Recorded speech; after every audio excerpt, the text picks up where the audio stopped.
원자력 종주국인 미국의 한국의 원자로 기술이 세계 최초로 수출됩니다. 이번 수출 계약은 미 에너지부의 민감 국가 효력이 한국에 적용된 이후 성사된 것이어서 그 의미가 남다른데요. 2025년 4월 17일 한국원자력연구원과 현대엔지니어링, 미국 기업 MPR이 구성한 컨소시엄이 미 미주리대와 열출력 20메가와트급 연구용 원자로를 만들기 위한 초기 설계 계약을 체결했다고 발표했습니다. 2025년 세계 경제와 안보는 사상 최고의 격변기를 맞고 있습니다. 최근 미국 트럼프 대통령의 관세 정책은 전 세계에 충격을 주었습니다. 중국은 즉각적인 보복으로 맞대응했고 일본은 고개를 숙이며 외교적 채널을 통해 우려를 전달했습니다. 유럽은 WTO에 제소하며 회의적인 태도를 보였죠. 그런데 한국은 달랐습니다. 이런 와중에도 한국은 원자력 종주국인 미국의 한국의 원자로 기술을 세계 최초로 수출하는 나라가 되었습니다. 이번 수출 계약은 미 에너지부의 민감 국가 효력이 한국에 적용된 이후 성사된 것이어서 그 의미가 남다른데요. 이런 현상을 두고 한국이 멈추면 세계가 멈춥니다. 라며 트럼프 행정부의 관세 정책에 정면으로 반하는 발표를 한 미국 최고의 명문 프린스턴 대학교의 교수가 있습니다. 지금부터 그의 이야기를 들어보겠습니다. 이야기를 시작하기 전에 구독과 좋아요는 이미 눌러주셨죠? 감사합니다. 그럼 이야기를 시작합니다. 저는 미국 프린스턴 대학교에서 국제 전략과 산업 정책을 연구하고 있는 앤드류 밀러라고 합니다. 오랜 시간 동안 여러 글로벌 기업의 자문을 맡아왔고 현재는 G7 산업전략 포럼의 자문위원으로도 활동 중입니다. 얼마 전 저희 학교에서는 지정학적 산업 의존도에 대한 대형 세미나가 열렸습니다. 미국, 독일, 일본, 프랑스, 중국의 대표 교수들과 전략가들이 참석한 자리였죠. 세미나의 주제는 단 하나였습니다. 21세기 공급망의 진짜 주도국은 어디인가? 그 자리에서 저는 단호히 말했습니다. 그건 바로 대한민국입니다. 처음엔 고개를 갸웃거리는 사람들이 많았습니다. 하지만 발표가 끝날 무렵 그들은 제게 다가와 이런 말을 남겼습니다. 우리가 한국을 과소평가했군요. 사실 이건 저만의 주장이 아닙니다. 최근 미국 상무부는 반도체 공급 불안을 해결하기 위해 가장 먼저 한국을 찾았습니다. 유럽 각국은 전기차 배터리 안정화를 위해 한국과 손을 잡고 있습니다. 중동은 원전 사업을 한국에 맡기고 동남아는 K 콘텐츠를 통해 자국 청년 문화를 바꾸고 있죠. 이제 세계는 조용히 그러나 분명히 깨닫고 있습니다. 한국이 움직이면 세계도 움직이고 한국이 멈추면 세계도 멈추게 된다는 사실을. 놀랍게도 한국은 이런 엄청난 영향력을 과시하지 않습니다. 그들은 드러내지 않고 떠벌리지 않고 그저 묵묵히 움직입니다. 하지만 그 조용한 움직임 하나하나가 세계의 심장을 멈추게도 다시 뛰게도 합니다. 제가 처음 한국의 반도체 산업을 깊이 들여다보게 된 계기는 2022년 미국 정부가 추진한 반도체법 때문이었습니다. 세계 각국 반도체 기업들에게 미국 내 생산시설을 요구하면서 동시에 핵심 기술 자료 제출까지 요청했을 때 대부분의 나라들은 침묵하거나 압박에 순응했습니다. 그런데 놀랍게도 한국은 달랐습니다. 삼성전자와 SK하이닉스는 자국의 기술 주권을 지키기 위해 미국 정부의 요청을 정중히 거절했습니다. 그때 저는 확신했습니다. 이 나라는 단지 기술을 파는 국가가 아니라 기술의 심장을 쥐고 있는 국가라고 말이죠. 오늘날 우리가 사용하는 스마트폰, 노트북, 자율주행차, 인공지능 서버, 군사용 위성 시스템, 이 모든 것의 가장 핵심적인 요소는 바로 메모리 반도체입니다. 그리고 이 시장의 70%를 한국의 삼성전자와 SK하이닉스가 차지하고 있습니다. 더 놀라운 사실은 이러한 성과가 단기간의 도약이 아니라 오랜 시간 투자와 기술 축적의 결과라는 점입니다. 그 누구도 흉내낼 수 없는 정밀도와 신뢰성, 그리고 제조 속도는 세계 유수의 반도체 전문가들조차 삼성이 만들면 다르다고 말할 정도로 독보적입니다. 반도체 하나만으로도 세계의 전자 산업이 멈출 수 있다는 사실을 이해하게 된 순간 저는 한국이라는 나라의 위상을 다시 보게 되었습니다. 한편 세계가 전기차 시대로 전환하면서 배터리는 또 다른 산업의 심장이 되었습니다. 그리고 그 심장을 만드는 세 개의 이름 모두 한국입니다. LG에너지솔루션, 삼성 SDI, SK온. 이 세 기업은 전 세계 주요 전기차 제조사들에게 배터리를 공급하고 있습니다. 테슬라, GM, 포드, 폭스바겐, BMW, 현대, 기아, 거대한 기업들이 한국산 배터리에 의존하고 있는 것입니다. 특히 저는 최근 전기차 업계에서 회자되고 있는 한 용어에 주목하고 있습니다. K배터리 불가피론. 이는 한국 배터리 없이는 단 한 대의 전기차도 제대로 출고할 수 없다는 뜻입니다.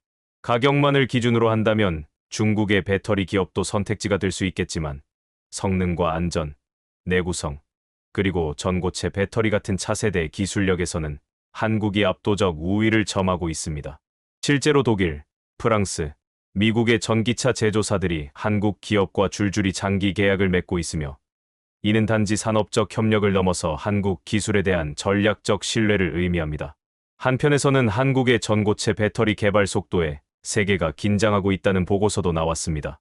충전 시간은 절반으로 줄이고 주행거리는 2배 이상 늘리며 화재 위험은 사실상 제거한 차세대 배터리. 이 기술을 가장 먼저 실현할 가능성이 높은 나라가 바로 대한민국입니다. 그리고 무엇보다 저는 이 모든 산업이 하나의 국가 안에서 유기적으로 연결되어 있다는 점에 감탄하게 됩니다. 반도체 설계, 장비, 생산 라인, 배터리의 원재료 확보, 제조 공정, 완성차 기업과의 협력까지 한국은 그 전 과정을 스스로 통제할 수 있는 독립적 산업 생태계를 갖춘 몇 안 되는 나라입니다. 이제 세계는 깨닫기 시작했습니다. 한국은 소재, 부품, 장비 기술로 무장한 공급망의 허브이며 이 나라가 잠시라도 멈추면 첨단 산업 전체가 마비되는 상황이 벌어진다는 사실을요. 한국이 만든 반도체 없이는 슈퍼컴퓨터도, 인공지능도, 로봇도 작동하지 않습니다. 한국의 배터리가 없다면 전기차 혁명은 꿈으로만 남게 됩니다. 지금 이 순간에도 한국은 세계 산업의 심장을 뛰게 만들고 있으며 더 이상 따라가는 나라가 아니라 세계가 한국을 따르는 시대가 도래하고 있습니다. 그리고 그 흐름의 시작점에는 단단한 기술력, 뚝심 있는 산업 정책, 그리고 지치지 않는 국민의 노력이 함께하고 있습니다. 제가 한국 조선업의 영향력을 실감한 건 2023년 겨울 프랑스 해운기업 CGM의 내부 보고서를 검토하던 자리에서였습니다. 당시 보고서에는 자사의 차세대 친환경 초대형 선박 열척을 어디에 발주할 것인가에 대한 결론이 명시되어 있었고 그 답은 단 하나, 바로 대한민국이었습니다. 현대중공업, 삼성중공업, 대우조선해양. 이 세 기업이 세계 조선 산업의 판도를 결정짓고 있었습니다. 세계 무역의 90% 이상이 바다를 통해 이뤄지고 있다는 사실을 떠올려보면 바다 위에서 어떤 배가 움직이느냐는 단순한 물류 문제가 아니라 곧 세계 경제의 흐름과 직결된 사안입니다. 초대형 컨테이너선, LNG 운반선, 초대형 유조선 같은 고난도 선박은 함부로 만들 수 있는 것이 아닙니다. 이 배들이 필요한 기술력은 단순한 강제 용접이 아니라 고정밀 공학, 디지털 설계, 친환경 추진 기술, 그리고 안정성 테스트까지 모든 면에서 극한의 수준을 요구합니다. 그런데 놀라운 사실은 이와 같은 최첨단 선박의 80% 이상이 한국에서 건조되고 있다는 점입니다. 세계 어디를 가도 해상 물류의 핵심에 놓인 선박을 따라가다 보면 종착지는 항상 한국이라는 이름으로 이어집니다. 세계 최대의 LNG 운반선 역시 한국이 만들었고 세계에서 가장 긴 컨테이너선, 가장 효율적인 친환경 선박 역시 한국 조선소에서 탄생했습니다. 특히 유럽 국가들이 자존심을 내려놓고 한국의 선박을 의뢰하는 이유는 단 하나입니다. 품질과 신뢰, 그리고 미래입니다. 군사적 관점에서 보더라도 한국의 조선 기술은 이미 전 세계의 주목을 받고 있습니다. 세종대왕급 이지스 구축함, 독자 개발된 잠수함, 그리고 최근에는 중형 잠수함에 세계 최초로 리튬이온 배터리를 탑재한 기술까지 한국은 이제 바다 위에서도 자주 국방의 모델을 실현하고 있습니다. 이 모든 기술은 단순한 국방 자산을 넘어 한국이 바다를 통해 어떤 전략적 위치에 서 있는지를 보여주는 상징이기도 합니다. 지금 유럽은 러시아 가스에 대한 의존을 줄이기 위해 LNG를 대량 수입하고 있는데 그 가스를 실어 나르는 배의 대부분이 한국산입니다.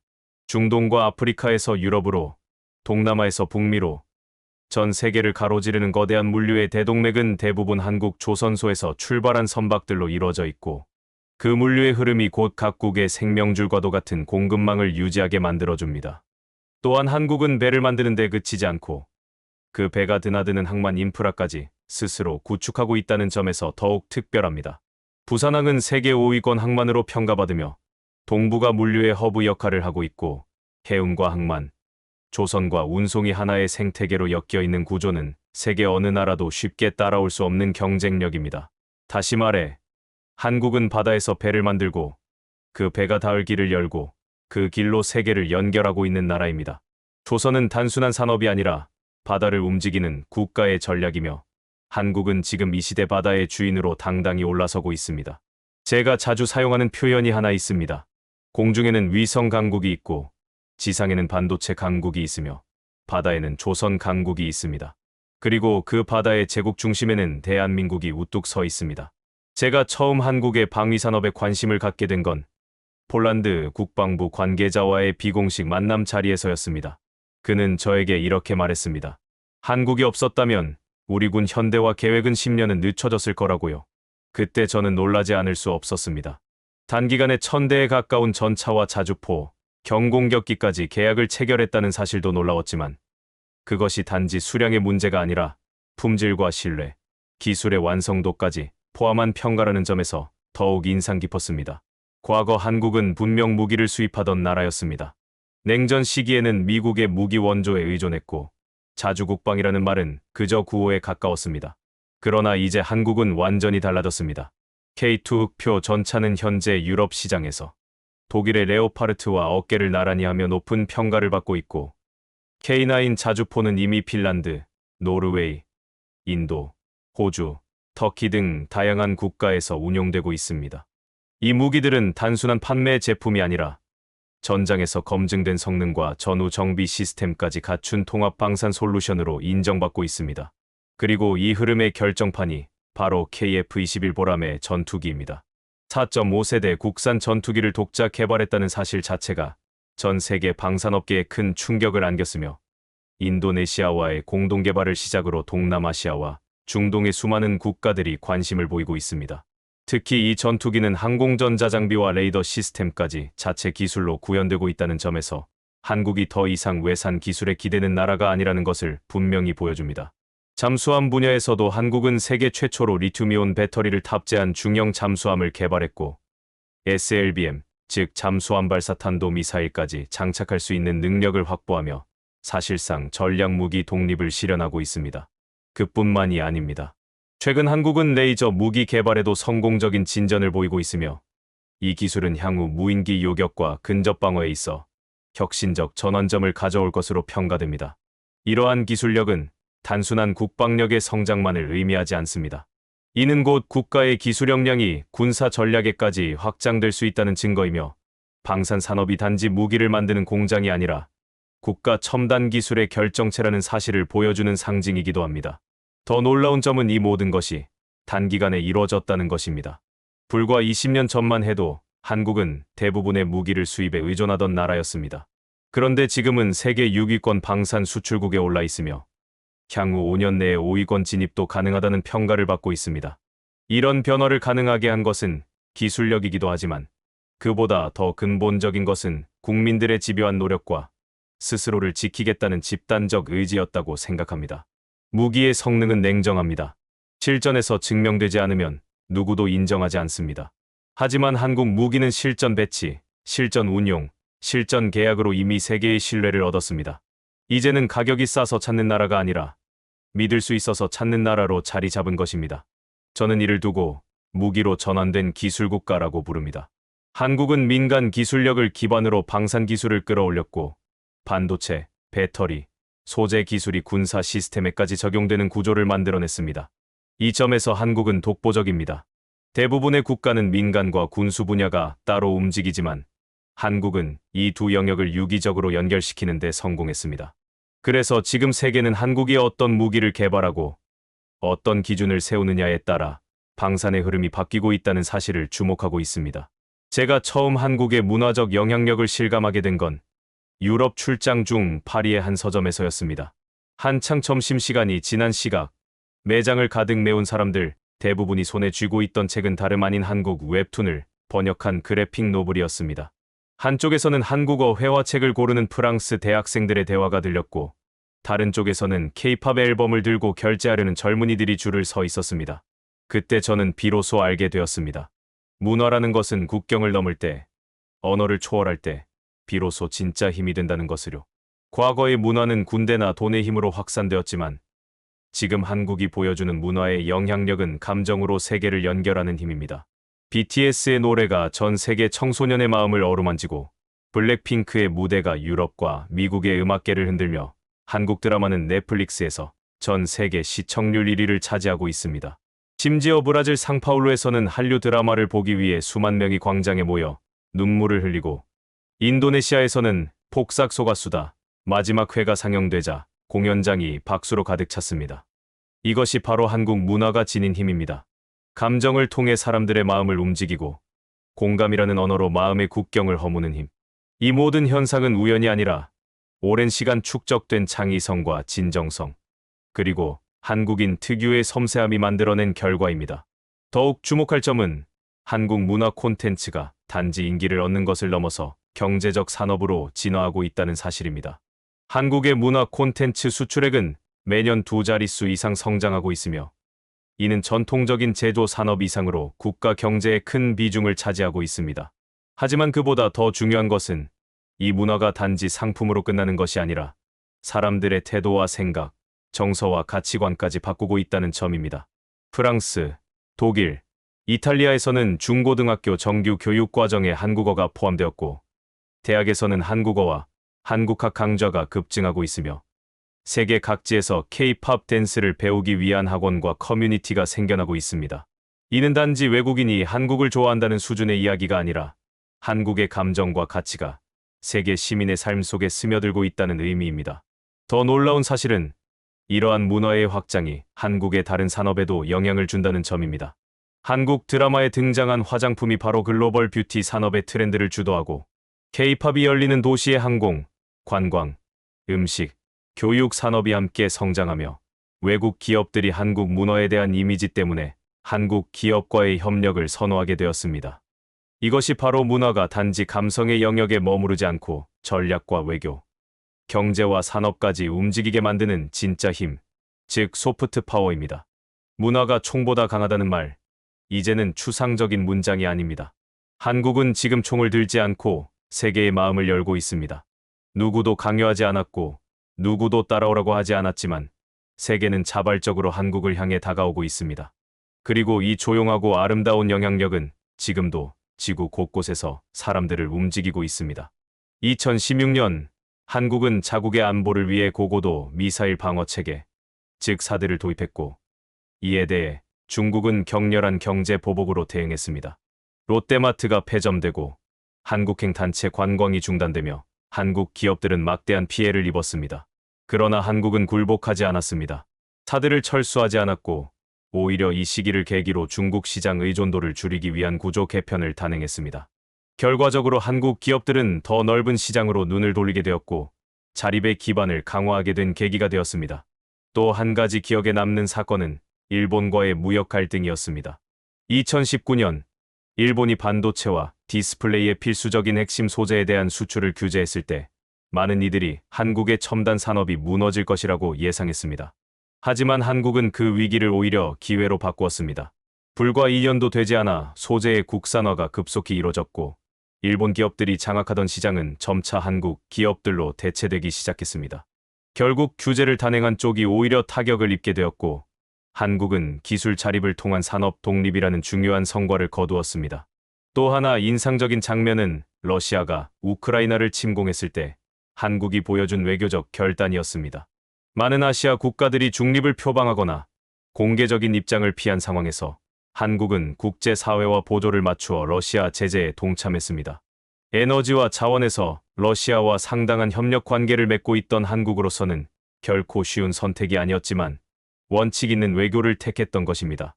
이처럼 한국은 국제 무대에서 강대국에 휘둘리는 수동적 존재가 아니라 스스로 판단하고 선택하며 필요할 때는 당당하게 거절하는 독립적 전략국으로 변화해왔습니다.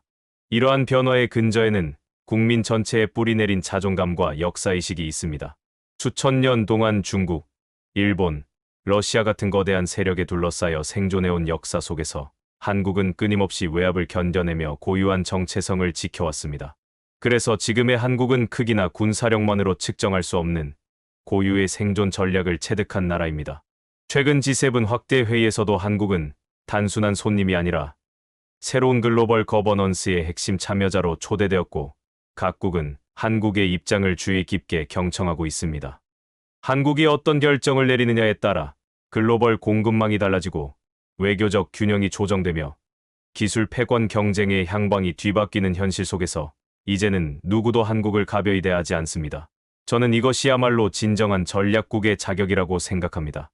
흔들리지 않는 판단력, 양보하지 않는 핵심 가치, 그리고 국익을 중심으로 움직이는 냉정한 외교적 계산.